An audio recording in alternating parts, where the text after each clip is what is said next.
अस्सलामु अलैकुम दोस्तों, मैं गुजरात का रहने वाला हूँ। आज मैं आप लोगों को हमद सुनाना चाहता हूँ। गुनाहों पे हूँ शर्मिंदा, इलाही दरगुज़र कर दे। गुनाहों पे हूँ शर्मिंदा, इलाही दरगुज़र कर दे। बड़ा मुजरिम हूँ मैं तेरा, इलाही दरगुज़र कर दे। खता कोई नहीं छोड़ी, कभी इस्यान नहीं छोड़ा। खता कोई नहीं छोड़ी, कभी इस्यान नहीं छोड़ा।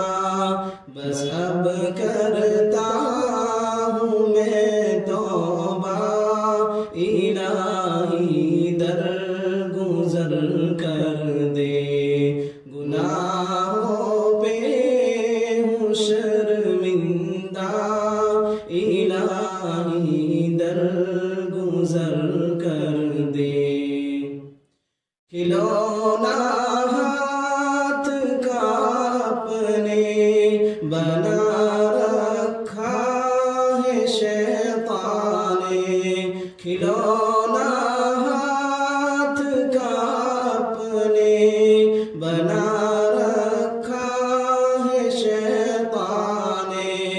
बना ले अपना तू बंदा, इलाही दरगुज़र कर दे।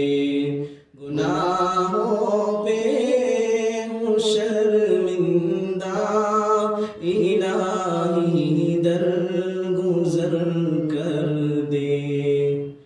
तेरे देने से मौला तेरा तो कुछ न बिगड़ेगा। तेरे देने से मौला तेरा तो कुछ न बिगड़ेगा। मगर बन जाएगा मेरा, इलाही दरगुज़र कर दे। गुनाहों पे हूँ शर्मिंदा, इलाही दरगुज़र कर दे। अगर मुझ पर तेरी रहमत न हो एक पल खुदावंदा। अगर मुझ पर तेरी रहमत न हो एक पल खुदावंदा, तो हो जाऊंगा मैं रुसवा, इलाही दरगुज़र कर दे। गुनाहों पे हूँ शर्मिंदा, इलाही दरगुज़र कर दे। खताएं याद करके आज मैं आंसू बहाता हूँ। खताएं याद करके आज मैं आंसू बहाता हूँ। तू रहमत का बहादरिया, इलाही दरगुज़र कर दे। गुनाहों पे हूँ शर्मिंदा, इलाही दरगुज़र कर दे। भिखारी बन के आया हूँ, तू अपने दर से दाता। भिखारी बन के आया हूँ, तू अपने दर से दाता। मुझे खाली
इलाही